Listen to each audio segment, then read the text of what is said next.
Good morning. This is the Plans World webcast that can be found each week on Facebook, YouTube, and LinkedIn. You can also listen in on Spotify and Apple Podcasts. Get more information about the show, listen to previous shows at our website, which is behind me, blainsworld.net. I'm your host, Blaine Greenfield, in my Zoom studio here in lovely downtown Fairview, North Carolina. Each week, we focus on positive news and information that people and organizations in both Western North Carolina and throughout the country. And to that end, it's my pleasure to introduce Chandler Carriker for being my guest today. And feel free, Chandler, to wave to all your fans and friends who are watching this. That is Chandler Carriker. And I think you'll find that we'll be talking with Chandler about kind of a really cool thing being run at the Grace, the Gross, what's the church? The Gross. It's at Gross United Methodist The Church Gross here United in Methodist Asheville. Church Yeah. being run by ABCCM. We'll talk about that in just a second. But before we do, Chandler, the first question I always ask when I meet somebody for the first time is, as a kid, you grew up where? Yeah, Blaine. Well, first, Blaine, thanks so much for having me on. I really appreciate this, and thanks for what you do for the community. I'm a lifelong North Carolinian, but I grew up down on the coast in Wilmington. Okay, as a kid growing up in Wilmington, did you always know you wanted to be, what was I like the title, an engagement officer? Is that, Yeah, did you yeah. always know you wanted to be an engagement officer? Well, I don't think I knew what this was, but That's good enough. I've worked in faith-based nonprofits and things like that all my life. But no, I tell you, when I was a kid, I wanted to be more than anything, I wanted to be a baseball announcer. I fell in love with watching baseball and watching Harry Carey call the Cubs on WGN, and that's who I wanted to be when I was young in Wilmington. It's cool. I remember I wanted to be a baseball reporter, Yeah. never quite got there. Did you ever do any announcing? No, I did a little bit of radio in college, but no, no announcing. That Okay, kind of fell by the wayside after I fell in love with working at camp and really felt the call um, to follow this calling. so you went to college, and what did you study in college? I was a history major, mainly because it was, mostly it was the one class in high school that I could tolerate, so I figured I better major in that. Okay, and it's funny, what we're talking about certainly involves a lot of history. Oh yeah. And so you went to college, and then after you graduated, what was your first job after college? Do you remember? My first job right after college was right here in Asheville. I spent a year in between college and then going to seminary. I'm an ordained deacon in the Lutheran church. And before that, I took a year off and lived here in Asheville and worked at the Barnes and Noble down on Tunnel Road before it was in the mall. And, really, really fell in love with Asheville. Then I was away for a good number of years after that, but landed back here in 2019. And so when did you become a deacon?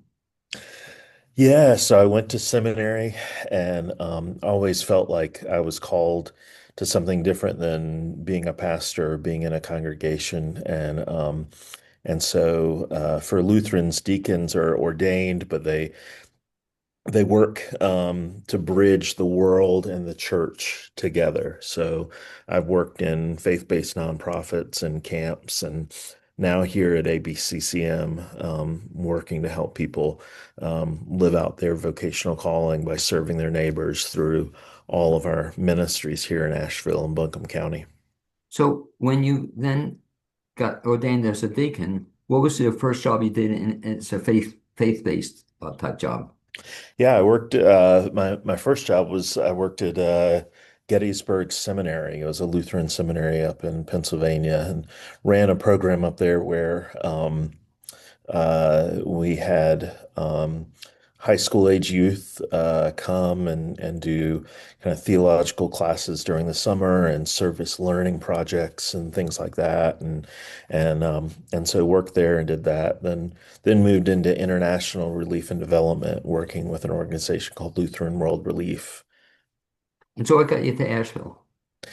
Well, when my wife and I got married, and we got married in Asheville in 2005, and we said, okay, we know we're going to get thrown somewhere else in the world for our jobs, but we want to work our way back to Asheville, and slowly but surely we did that, and it was just a town that meant so, and a community that meant so much to us, and that we loved so much, and so then, to then end up working for an organization that has such deep roots in Asheville, like ABCCM, and I knew from my times before here, served the people so well, and also provided great ways to volunteer, is just is really a dream come true for me because this community means so much to me. And by the way, I'm going to ask you a question in line with what we discussed before you were on the air. And I want your wife to be able to hear this as well. But if I ask you, you said, you've been married a while. And so how long, can I ask you how long have you been married? Oh, Blaine, I haven't been married nearly long enough. Wow, what a Yeah. line. Can I use that? You can, please do. Okay, and please share this with your wife, but that is one of the great lines, so thank you for sharing that. So you both come to Asheville, and you come with ABCCM 2 years ago, and that must have been kind of being at the right place at the right time, because it really seems that given your background, it's like almost the perfect job for you, would you say? Yeah, I really, I feel like it's a place where I'm able to live out that calling and also and do it with a community and a people that who mean so much to me. The churches here in Asheville and Buncombe County really are, no matter the stripe of church, they are ones that are feel called to serve their neighbor in a way that in some ways is deeper than I've seen in any other community I've been in. And so it's a real joy and privilege to get to work with them in making ABCCM happen. And one of the great things is being able to work for an organization like ABCCM. And for the benefit, if I can ask you, of the folks who don't know ABCCM, what's that all about? Yeah.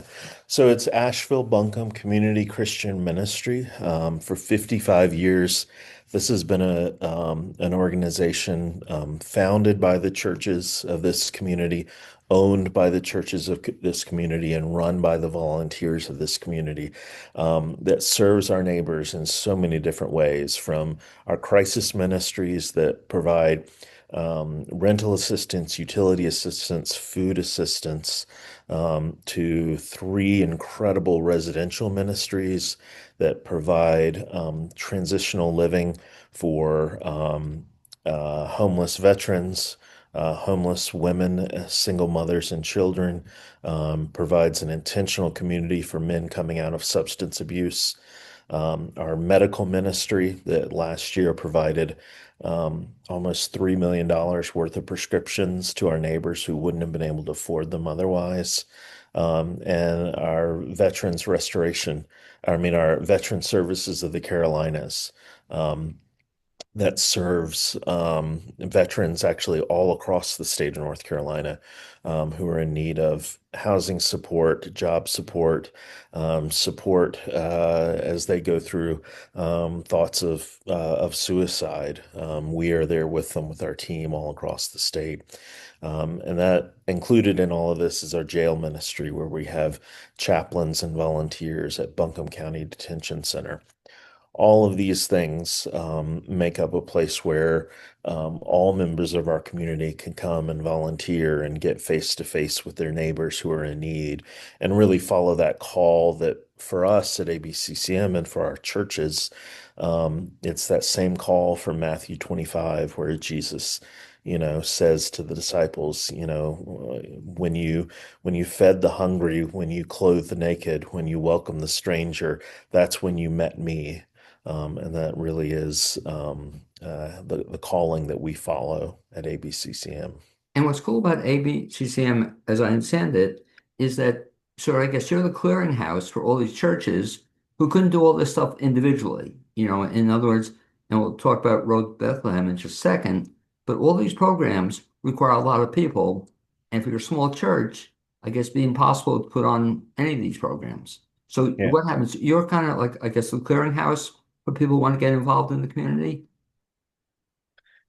Yeah, well, I mean, in my role, I get to, daily talk with a lot of the pastors and volunteers and church leaders who are looking to connect their members with ways to get involved. And you're exactly right, Blaine. I mean, we see these days, we see kind of incredibly large churches and really small churches, and a lot of times it's hard to see if there's anything in between. But by working together with ABCCM, I've been able to see some churches that are just amazed at the impact they can have. Um, uh, and sometimes they think, well, we're just a small country church, or we're just we're a church full of retirees. What are we going to be able to do? But then they see together with all their fellow churches and fellow community members across the board, that they really can make a deeper difference working together in this way. It's really exciting to see. And again, how many churches does ABCCM serve? Yeah, we have at any time, we usually have somewhere around 300 churches who are giving to us financially, sending volunteers, referring people in need to our programs. And those are all of the different ways that we encourage churches to be involved and really see us as an extension of their outreach and their mission to the community. And what I don't see as you're speaking are your roller skates in terms of how do you get, I mean, 300 churches, that's a lot of territory Yeah. in covering. And talk about, is it all Buncombe County or is it surrounding areas? Well, it's we're largely focused here in Buncombe County, but like I said, our Veteran Services of the Carolinas program stretches the entirety of North Carolina. And then, especially after Hurricane Helene, we started a program called the Faith 360 Network, which was working to tie together all of these different organizations and faith-based ministries who are working to serve those with unmet needs after the storm. And so that team has been working all across Western North Carolina to be a resource for folks doing this work, to be a networker and connect people, and really to help kind of keep people aware of the fact that there are continuing ongoing needs after this storm. So, And so we've been working all across the area. as you mentioned, all across the area, ballpark, have you approximately how many churches have you actually gotten to, or have you gotten to all of them or a lot of them? I don't know if I certainly haven't gotten to all of them. We've got a great team that does a lot of relationship work, and really who are here with ABCCM to be, colleagues with pastors and church leaders. And so, they're out, and I'm out on a lot of Sundays. I was just at First Presbyterian in Asheville yesterday for a project they were doing with all of the other churches there on Church Street downtown, including Trinity and Central United Methodist. So I get out a lot, but yeah, we have a lot of our staff that get out on Sundays to different churches. And you mentioned the project. What was it? Just curious. They were doing an alternative giving program for the Christmas season, encouraging their members to give donations to local organizations. So we were there with, some great partners like Pisgah Legal Services and Homeward Bound and folks like that, we were all letting people know what it is we do and what their donations would mean if they were giving a gift in the honor of someone for this Christmas season. Now, in terms of all these different projects you do, can individual churches suggest projects or things they want to work on, and then you team up with them? Yeah, churches can come to us, if they're looking for a volunteer project they want to do, or if they're looking for a specific way they want to get involved. I would always encourage them to get in touch with myself or also our great volunteer engagement director, Shannon Paris, who works with me here, and we can always find great projects that'll meet kind of their desires and their ways that they want to really get connected with their neighbors and serving their neighbors' needs.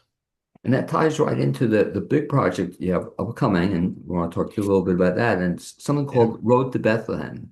And I know it in that I was honored, I guess, to have been part of it several years.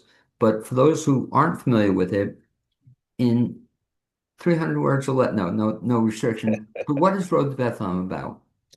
Yeah, so Blaine, so return to Bethlehem. Oh, sorry, That's return. okay. You have to take the road to get back there. So, Thanks. we don't want to forget the road, but return to Bethlehem is, one of the longest going Christmas traditions here in Western North Carolina and in Asheville, where volunteers from across churches and across the community come together to put on you've heard about a living nativity scene that just shows the nativity where Christ was born.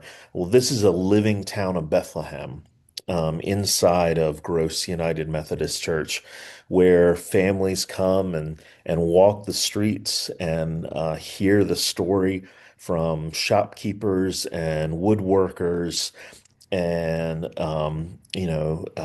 rabbis and from innkeepers about this night of Jesus's birth and what they've all heard is going on, and the young couple that they saw who were about to have a baby come through the town. It's an experience that it isn't just a performance. The room is filled with the smells of the street and the sounds and the chaos, and it really drops you into the experience of that night and what the coming of Jesus into this world might very well have felt like on that night. And I think helps people for whom that is such a special moment in history, helps us reflect on what it means for us in our lives. As that's a moment in history that keeps impacting our lives and the world. You mentioned that sights and sounds that people see, they will see lots of sights and sounds, including there are actually animals in this as well. There are, yeah, we have some goats and some sheep and some rabbits and because a story that's filled with shepherds, you got to have some animals around, and yeah, so you'll have those come with their own special smells.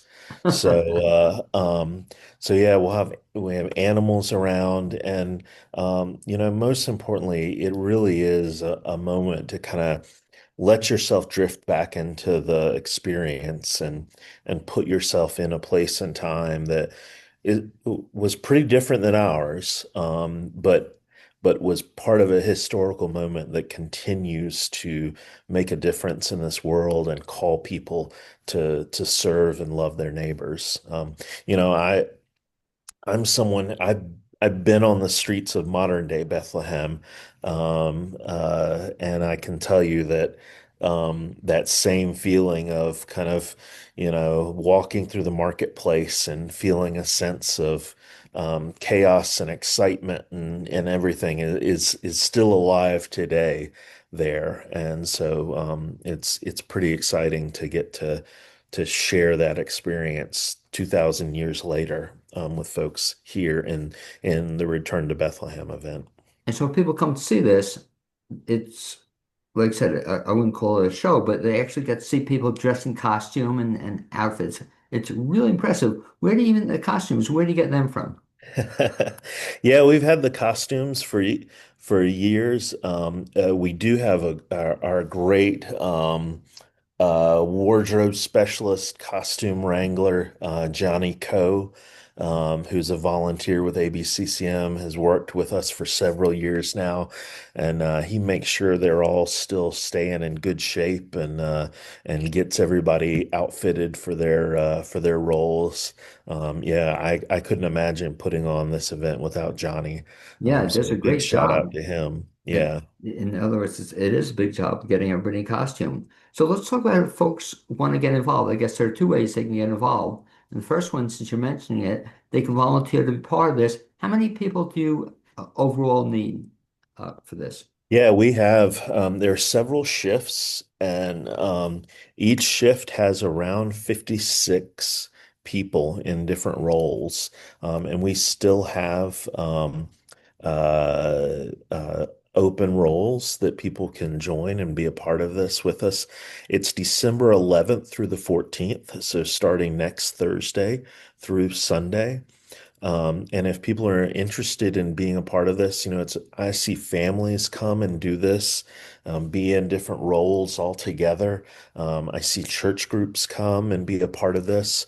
And if they're interested in that, they can go to our website, abccm.org, /return dash to dash Bethlehem.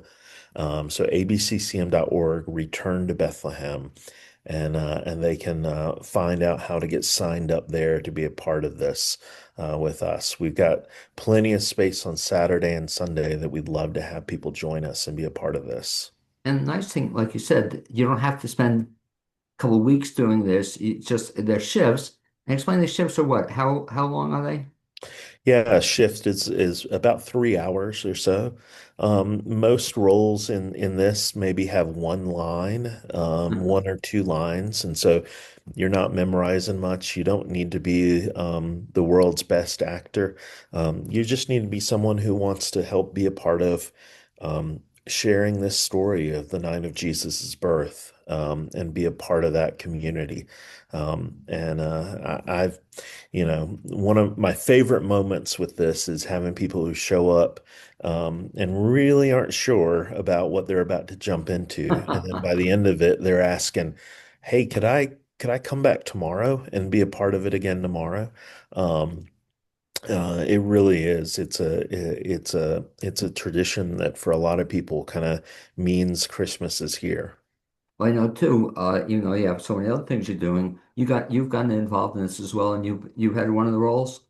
I have, yeah. I was my favorite role was being one of the Roman guards, mainly because I got to yell and be intimidating, which I'm sure you can tell is pretty that's my daily kind of way of going through the world. No, not really. I got to be a little out of character as a Roman guard, which was a lot of fun.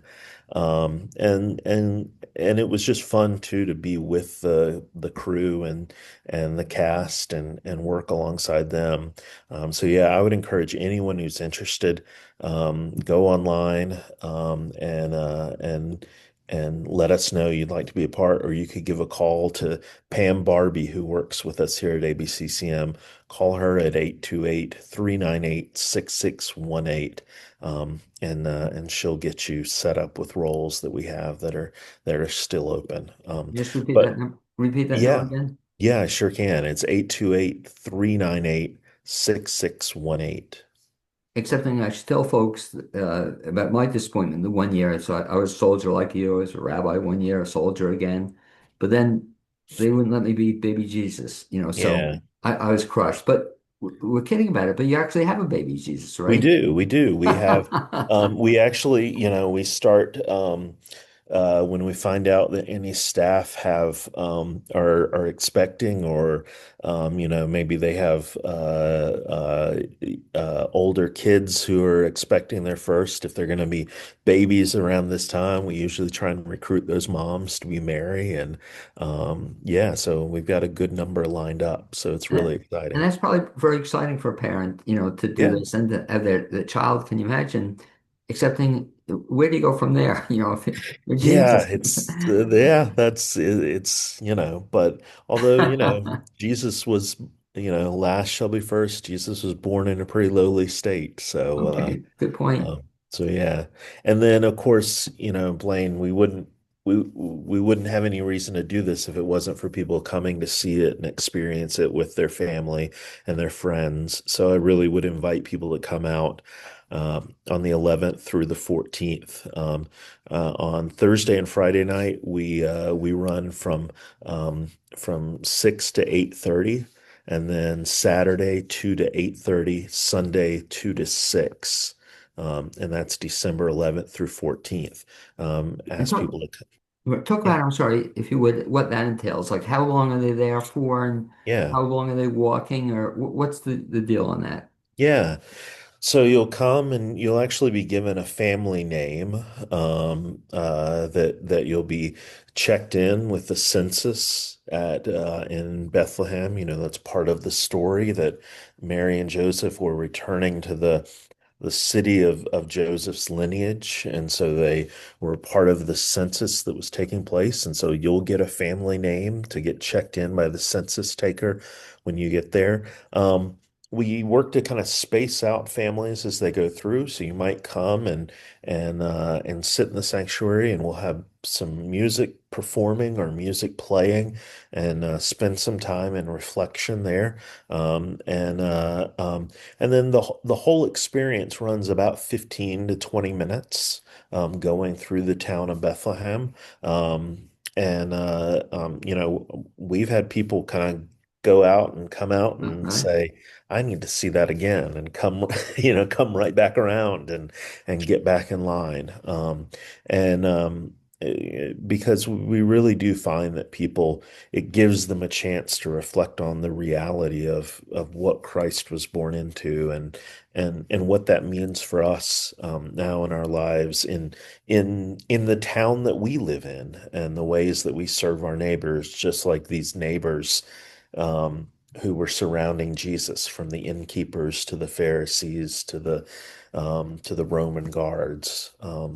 But the whole thing though, if you're coming as to see it though, you're gonna be in and out probably within an hour. You can do it, give it. Yeah, yeah. You should uh, be out within 45 minutes to an hour. Are there any best times to come or worst times? When's it most crowded?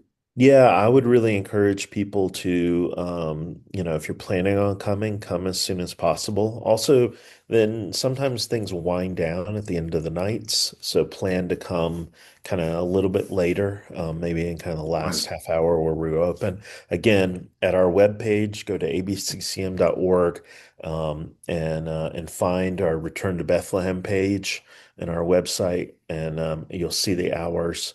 Yeah, we really look forward to having people there, because this is our way of giving a gift to the city who makes our mission and our ministry happen, and with this Christmas tradition. And mention one other thing, if you would, to folks who volunteer. It's a great way, but it's a lot of camaraderie, meeting other people, having a good time. But it's very nice to even feed people. Is that correct? Oh yeah, we do. Yeah, our great food service team at ABCCM,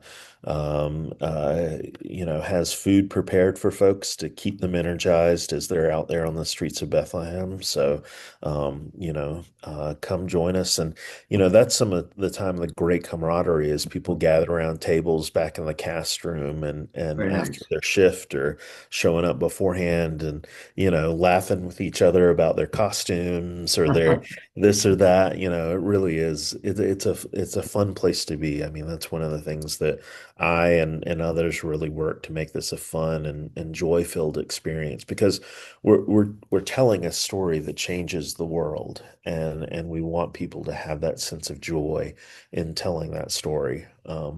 So again, people can find out all the information they need, both to attend and see it, but also sign up and be a part of it, at abccm.org, and go to our events there on the webpage and find Return to Bethlehem.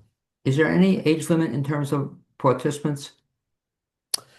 No, there really isn't. I mean, we just ask that, minors and children have parents with them, either kind of in the cast. I mean, that's the way I see a lot of people do it. A lot of people, we have families who have been doing this for years with their kids.